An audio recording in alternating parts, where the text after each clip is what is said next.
Les concours de circonstances fait que je vais vous parler brièvement d'un livre totalement dingue qui s'appelle Cinéma ABC et qui est signé par un certain Jimmy Pantera. Alors je vous avais parlé il n'y a pas tellement longtemps d'un livre qui répertoriait toutes les salles de cinéma à Bruxelles. Eh bien, c'est un petit peu le post-scriptum de ce livre-là, ou en tout cas c'est the dark side of the cinéma de Bruxelles, puisque le cinéma ABC était un cinéma porno. Mais l'originalité incroyable... Et Jimmy Pantera était acteur dans les films? Non, c'est un nom d'acteur. Ah oui, c'est un nom d'acteur. C'est un nom de fan. Ouais. Non, et toujours est-il qu'il est graphiste, il fait plein de choses, et qu'il avait une espèce de fascination. Et c'est vrai que moi, je n'y suis hélas, je dis bien hélas. Vous savez comment on choisit son nom d'acteur porno? Vous prenez le nom de la rue et son deuxième prénom, non, c'est pas ça? Un nom ou une marque de bagnole qu'on aime bien, bagnole de sport. Ça c'est bien aussi. C'est pour ça qu'il attend de Carrera. Oui, et le prénom de votre grand-père. Ouais. Moi, par exemple, je serais René Mustang. Oh, eh bien... Attendez, il faut que je retrouve, oui. Parce qu'il y a une voiture que j'aime bien, ça c'est... De sport. De sport, oh là là. Là, laissez-moi le morceau... José Porsche. Laissez-moi le morceau suivant pour ou Marcel Cayenne. Marcel Cayenne, ça c'est très très bien. Marcel Cayenne et René Porsche. Non, René Porsche. Ouais. Non, vous avez René Mustang. René Mustang. Bon, une nouvelle émission est bientôt en route. Donc, ce cinéma ABC, pourquoi faire un bouquin là-dessus? Ce cinéma a duré pendant plus de 40 ans et il a fermé ses portes en 2013. Eh bien, parce que c'était une sorte de cinéma qui aurait mérité un documentaire si ça avait été possible, mais je pense qu'il aurait fallu flouter pas mal de monde. C'était un cinéma dans le centre-ville, le centre de Bruxelles, tout près de Rogier, et qui pendant plus de 40 ans a continué contre vents et marées à projeter des films pornographiques ou érotiques au soft, il y avait du softcore, du hardcore, mais du monde entier, dans des versions parfois totalement improbables, en 35 mm. Donc vous imaginez... Attendez, on est dans une posture d'art contemporain. C'est un truc de dingue. Une installation. Bah oui, c'est carrément une installation. Et en fait, moi je vous dis hélas, 3 fois hélas, je suis régulièrement passé quand j'étais jeune devant ce cinéma, mais je n'ai jamais osé y rentrer.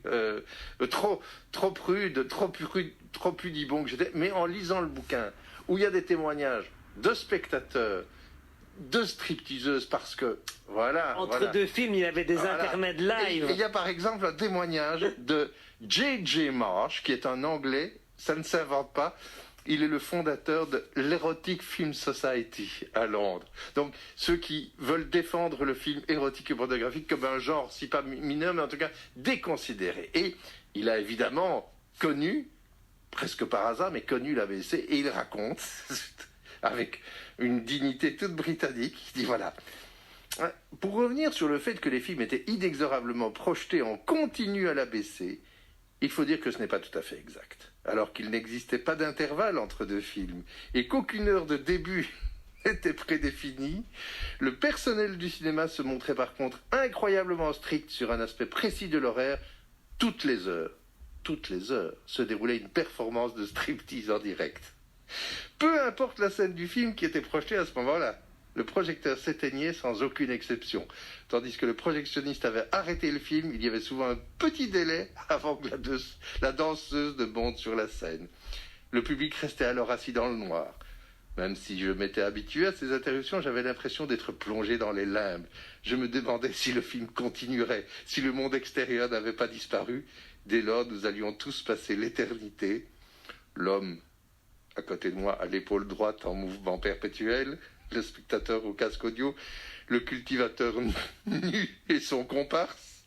Il y a du monde dans la salle, ainsi que moi-même. Donc, nous allions tous passer l'éternité à attendre une stripteaseuse qui n'arriverait peut-être jamais, comme dans une variation classée X dans l'Attendant Godot. Donc, c'est bien écrit, il y a des choses... C'est un bouquin délicieusement pittoresque.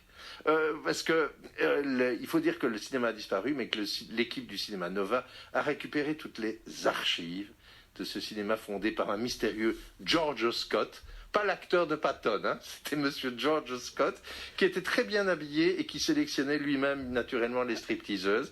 Et ils ont récupéré tout le matériel. Et évidemment, il y a des affiches et des petites affichettes publicitaires. je ne dis pas que c'est à mettre entre toutes les mains, mais un cadeau sous le sapin, des heures de rire. Des heures de bonheur. Des heures de rire garanties. Et on sait comme ça, par exemple, que le fameux film L'arrière-train sifflera 3 fois était avec Will Mulroy. Ah non. Ah si, une grande actrice néerlandophone qui n'a pas fait que des films raisonnables et sérieux. Voilà, je vous le conseille ardemment. Jimmy Pantera, c'est peut-être un pseudonyme. Cinéma ABC, c'est aux éditions CFC. Je dis pas des heures de bonheur parce que il faut plutôt le lire par petite dose. Ça se butine, voilà. Ça se butine. Voilà. Comme ça, vous savez tout. Et un cinéma, il faut bien dire, un cinéma de genre dont on parle, hélas, trop peu souvent. Surtout en 35 mm, vous imaginez. Voilà. Changement de ton, mon